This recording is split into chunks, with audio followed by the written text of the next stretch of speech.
ओम शांति। ओम शांति। आज बाबा के 2-1-24 के महावाक्य प्रातः मुरली। ओम शांति। बाप दादा मधुबन। बाबा ने कहा, मीठे बच्चे जी बाबा, देही अभिमानी बनो तो विकल्प समाप्त हो जाएंगे। किसी भी बात से डर नहीं लगेगा, तुम फिक्र से फारिग हो जाएंगे। प्रश्न दिया बाबा, नए झाड़ की वृद्धि किस तरह से होती है और क्यों? उत्तर आया बाबा का, नए झाड़ की वृद्धि बहुत धीरे धीरे और जो मिसल होती है। जैसे ड्रामा जो मिसल चल रहा है, ऐसे ड्रामा अनुसार यह झाड़ भी धीरे धीरे वृद्धि को पाता है, क्योंकि इसमें माया का मुकाबला भी बहुत करना पड़ता है। बच्चों को देही अभिमानी बनने में मेहनत लगती है। देही अभिमानी बने तो बहुत खुशी रहे, सर्विस में भी वृद्धि हो, बाप और वर्षे की याद रहे तो बेड़ा पार हो जाए। ओम शांति। रूहानी बाप बैठ रूहानी बच्चों को समझाते हैं। रूहानी बाप भी अकाल मूर्त है। रूहानी बाप कहा जाता है परम पिता परमात्मा को। तुम बच्चे भी अकाल मूर्त हो, आत्मा को कोई काल नहीं खा सकता ना। तुम सिख लोगों को भी अच्छी तरह से समझा सकते हो, यूँ तो कोई भी धर्म वालों को समझा सकते हो। तो यह भी बाप ने बताया है कि यह झाड़ धीरे धीरे बढ़ता है। जैसे ड्रामा जो मिसल चलता है, वैसे झाड़ भी जो मिसल बढ़ता है। पूरा कल्प लगता है बढ़ने में। अभी तुम्हारा यह नया झाड़ है। तुम बच्चों की भी कल्प की आयु हो जाती है। 5000 वर्ष से तुम चक्कर लगाते हो, जो मिसल यह चक्कर चलता है। पहले पहले तो आत्मा को समझना है, यही डिफिकल्ट बात है। बाप जानते हैं ड्रामानुसार आहिस्ते आहिस्ते झाड़ बढ़ता है, क्योंकि माया का मुकाबला होता है ना। इस समय उसका राज्य है, फिर तो रावण ही नहीं रहता। तुम बच्चों को पहले देही अभिमानी बनना है। देही अभिमानी बच्चे सर्विस बहुत अच्छी करेंगे और बहुत खुशी में भी रहेंगे। बुद्धि में फालतू विकल्प नहीं आएंगे।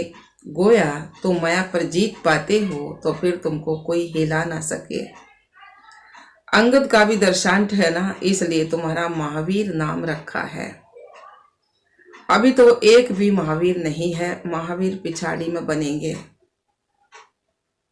100 भी नंबरवार जो अच्छी सर्विस करते हैं उनको ही महावीर की लाइन में रखेंगे। अभी वीर हैं, महावीर पिछाड़ी में होंगे। जरा भी कोई संशय नहीं आना चाहिए। कोई तो बहुत अहंकार में आ जाते हैं, कोई की परवाह नहीं करते हैं। इसमें तो बड़ी निर्माणता से कोई को भी समझाना होता है। अमृतसर में सिखों की तुम सर्विस कर सकते हो। संदेश तो सबको एक ही देना है ना। बाप को याद करने से तुम्हारी आत्मा की कट उतर जाएगी। वो लोग कहते हैं जप साहेब की, जप साहेब को, तो साहेब की महिमा भी है ना। वो साहेब कौन है? शिव बाबा। तो बाबा ने कहा है, एको अंकार सत्य नाम अकाल मूर्त। तो अब अकाल मूर्त कौन है? वो भी बाबा है ना अकाल मूर्त। हम भी बच्चे भी हैं, आत्मा को कोई भी काल नहीं खा सकता ना। कहते हैं सतगुरु अकाल, तो अकाल मूर्त तो आत्मा है ना, उनको कभी काल खा ना सके। आत्मा को तो पाठ मिला हुआ है, सो तो पारट बजाना ही है, उनको काल खाएगा कैसे? बाबा ने कहा तो शरीर को खा सकता है, शरीर तो खा सकता, शरीर तो खत्म होगा। आत्मा तो अकाल मूर्त है, आत्मा तो अजर विनाशी है, उसको कोई काल नहीं खा सकता, ना जल सकती हो। तो बाबा ने कहा है सो तो पार्ट बजाना ही है। आत्मा को पाठ मिला हुआ है, सो तो पाठ बजाना ही है, उनको काल खाएगा कैसे? शरीर को खा सकता है। आत्मा तो अकाल मूर्त है, तुम सिखों के पास जाकर भाषण कर सकते हो। बाबा ने कहा जैसे गीता वाले भी भाषण करते हैं ना, तुम बच्चे जानते हो भक्ति मार्ग की तो अथाह श्यामगरी है। ज्ञान जरा भी नहीं है ना। ज्ञान का सागर है ही एक बाप। मनुष्य को ज्ञानवान नहीं कहा जाएगा, देवताएं भी तो मनुष्य है ना। परंतु देवी गुण है इसलिए देवता कहा जाता है। उनको भी बाप से ही वर्षा मिला था। तुम भी इस राजयोग से विश्व के मालिक बन रहे हो।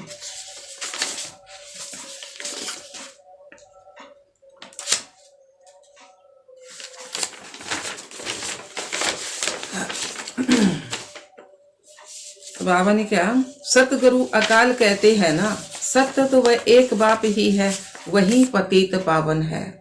दो बाप का भी परिचय देना है तुमको, भाषण के लिए 2 मिनट मिले तो भी बहुत है, 1 मिनट 1 सेकंड मिले तो भी बहुत है।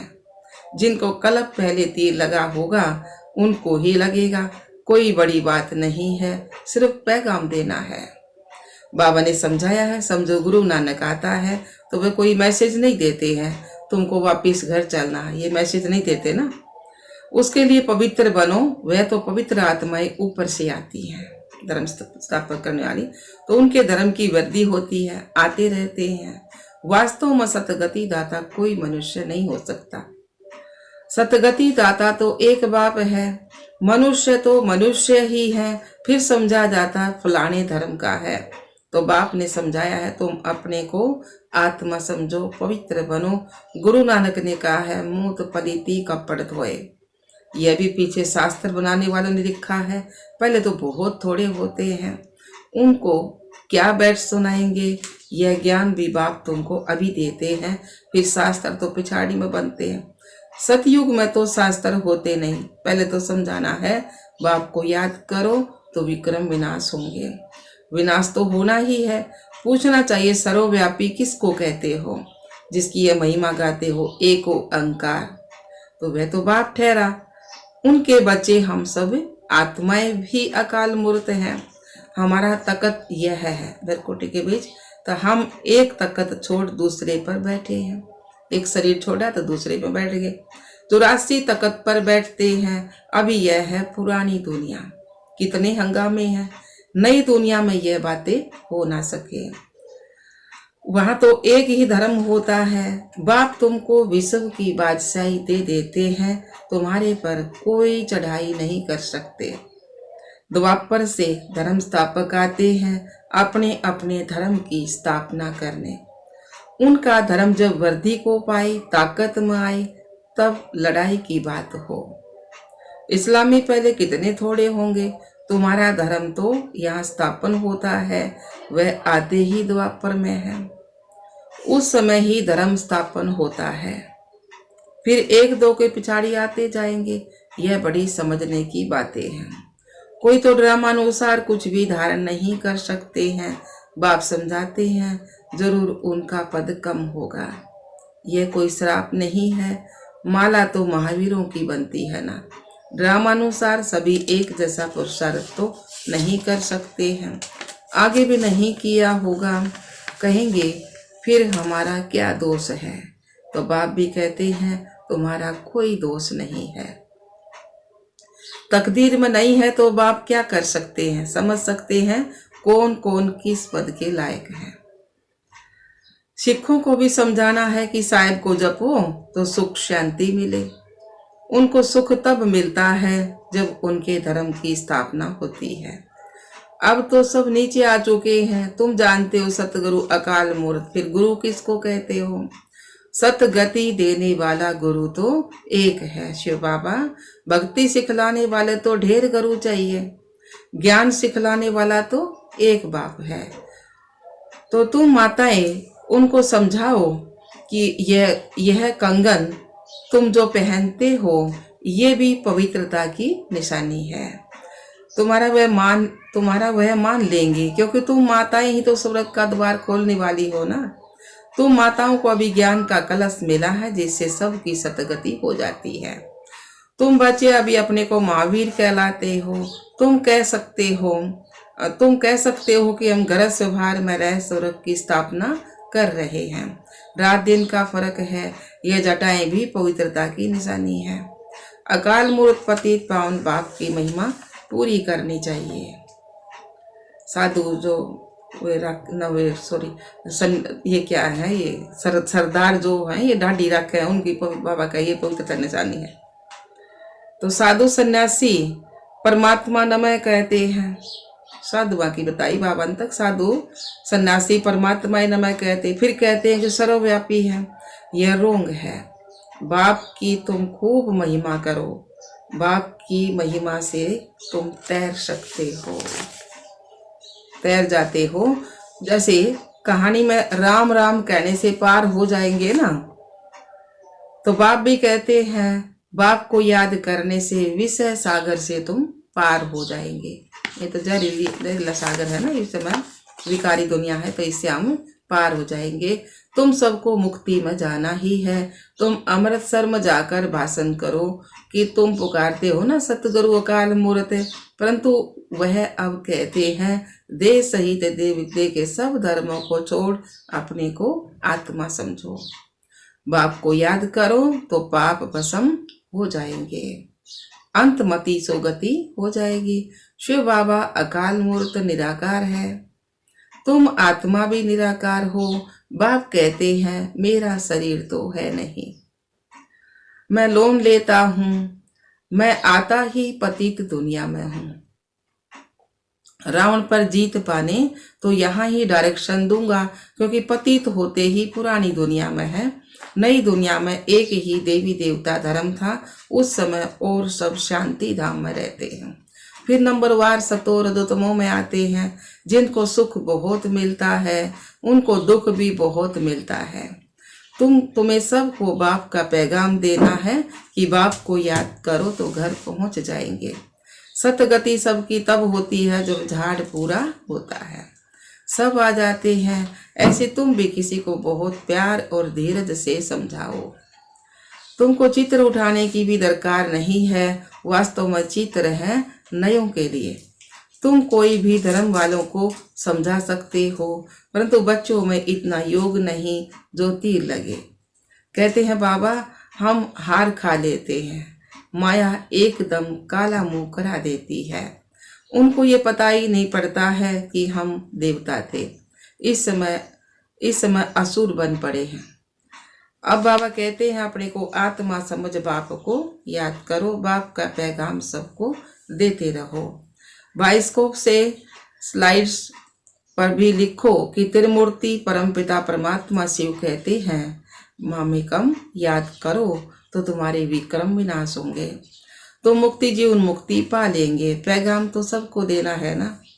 स्लाइड्स भी बाबा ने कहा स्लाइड्स भी बन जाना चाहिए। इसमें यह जैसे एक वसीकरण मंत्र मन मनाभव का सबको दो, तो इस पढ़ाई में देरी नहीं लगती है। आगे चलकर सब समझेंगे, कोई फिक्र की बात नहीं है। फिक्र से रहित तो होना ही है। मनुष्य देखो मौत से कितना डरते हैं, यहाँ डरने की तो कोई भी बात नहीं है। तुम तो कहेंगे अभी मौत ना आए, अभी हमने इम्तिहान ही पूरा कहाँ किया है, अभी यात्रा पूरी नहीं की है, तो शरीर क्यों छूटना चाहिए। ऐसे मीठी मीठी बातें बाबा से करनी है। बहुत अच्छी टेव पड़ जानी चाहिए, बहुत अच्छी बाबा की आदत पड़ जाएगी। फिर तो यहाँ चित्र के आगे आकर बैठ जाओ। तुम जानते हो हमको बाबा से विश्व की राजाई मिलती है, तो ऐसे बाप को बहुत याद करना चाहिए ना। याद नहीं करेंगे तो सजाए भोगनी पड़ेंगे। बाबा को तो याद पड़ गया है कि हम यह बनने वाले हैं। ब्रह्मा बाबा को तो पता पड़ गया ना, अगर मैं सतयुग में श्री कृष्ण बनने वाला हूं। तो बाबा ने कहा तो बहुत खुशी होती है कि हम यह बनेंगे। देखने से ही नशा चढ़ जाता है, तुमको भी यह बनना है। बाबा हम आपको याद कर ऐसे बनेंगे जरूर। और कोई काम नहीं है तो यहाँ चित्रों के सामने आकर बैठ जाओ। बाप द्वारा हमको ये वर्षा मिलता है, ये पक्का कर दो। यह युक्ति कम नहीं है, परंतु तकदीर में नहीं है तो याद भी नहीं करते। बाबा कहते हैं यहाँ आते हो तो बहुत प्रैक्टिस करो, तो जो कुछ ग्रहचारी होगी वह उतर जाएगी। सीढ़ी के चित्र पर यह विचार करो, परंतु तकदीर में नहीं है तो श्रीमत पर भी नहीं चल सकते। बाबा रास्ता बताते हैं, माया काट देती है। बाबा युक्तियां बहुत बतलाते हैं। बाप और वर्षे को याद करते रहो। कहते हैं अतीन्द्रिय सुख पूछना हो तो गोपियों से पूछो। जिनको निश्चय है कि हम बाप से वर्षा जरूर लेंगे। बाबा स्वरूप की स्थापना कर हमें उसका मालिक बनाते हैं। चित्र भी ऐसे बने हुए हैं, तुम सिद्ध कर सकते हो कि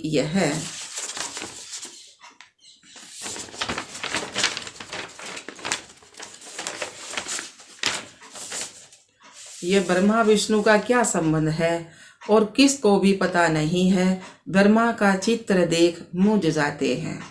स्थापना में टाइम जरूर लगता है ना, कर्मातीत अवस्था में भी टाइम लगता है, घड़ी घड़ी भूल जाते हैं। यह आदत डालनी चाहिए। नौदा भक्ति वाले भी चित्र के आगे बैठ जाते हैं। हमको दीदार हो, हमको साक्षात्कार हो। तुम तो यह बनते हो जो तुमको याद करना चाहिए। बाबा क्या तुम तो ये बनते हो तो तुमको याद करना चाहिए। बैज भी तुम्हारे पास है। बाबा अपना भक्ति मार्ग का मिसाल बताते हैं कि नारायण की मूर्ति से मेरा बहुत प्यार था। वह सब था भक्ति मार्ग। अब बाप कहते हैं मामेकम याद करो और कुछ भी नहीं करना है। बाबा कहते हैं हम तो ओबीडियंट सर्वेंट हूँ, हमें तुम माथा क्यों टेकते हो। अच्छा जी बाबा, मीठे मीठे सिकला दे बच्चों प्रति माता पिता बाप दादा का मीठे मीठे सिकला दे बच्चों प्रति याद प्यार और गुड मॉर्निंग। रूहानी बाप की रूहानी बच्चों को नमस्ते। हम रूहानी बच्चों की रूहानी बाप दादा को याद प्यार, गुड मॉर्निंग, नमस्ते नमस्ते नमस्ते जी। हम बाबा के बच्चे सदा रहे हंसते और हंसाते। शुक्रिया मीठे बाबा, शुक्रिया बाबा। धारणा बाबा ने सुनाया है, निर्माणता का गुण धारण करना है, जरा भी अहंकार में नहीं आना है। ऐसा महावीर बनना है जो माया हिला ना सके। दूसरा पॉइंट है, सभी को मन मना भव का वशीकरण मंत्र सुनाना है। बहुत प्यार और धीरज से सबको ज्ञान की बातें सुनानी है। बाप का पैगाम सब धर्म वालों को देना है। वरदान दिया बाबा ने, कर्म और संबंध दोनों से स्वार्थ भाव से मुक्त रहने वाले बाप समान कर्मातीत भाव। कर्म और संबंध दोनों में स्वार्थ भाव से मुक्त करने वाले बाप समान कर्मातीत भाव। सार दिया बाबा ने, आप बच्चों की सेवा है सबको मुक्त बनाने की। तो औरों को मुक्त बनाते स्वयं को बंधन में बांध नहीं देना है। जब हद के मेरे से मुक्त होंगे तब अव्यक्त स्थिति का अनुभव कर सकेंगे। जो बच्चे लौकिक और अलौकिक कर्म और संबंध दोनों में स्वार्थ भाव से मुक्त हैं, वही बाप समान कर्मातीत स्थिति का अनुभव कर सकते हैं। तो चेक करो कहाँ तक कर्मों के बंधन में न्यारे हो, वर्त स्वभाव संस्कार के वश होने से मुक्त बने हो, उससे मुक्त बने हैं। कभी कोई पिछला संस्कार स्वभाव वशीभूत तो नहीं बनाता है, अपने वश में तो नहीं कर ले है। अच्छा, बाबा ने स्लोगन दिया है, समान और संपूर्ण बनना है तो सने के सागर में समा जाओ। समान और संपूर्ण बनना है तो सने के सागर में समा जाओ। अच्छा, अव्यक्त साइलेंस द्वारा डबल लाइट फरिश्ता स्थिति का अनुभव करो। अभी तीव्र पुरुषार्थ का यही लक्ष्य रखो कि मैं डबल लाइट फरिश्ता हूँ। चलते फिरते फरिश्ता स्वरूप की अनुभूति को बढ़ाओ। डीप साइलेंस द्वारा शरीरीपन का अभ्यास करो। सेकंड में कोई भी संकल्पों को समाप्त करने में संस्कार स्वभाव में डबल लाइट रहो। अच्छा, ओम शांति बाबा, ओम शांति मीठे बाबा।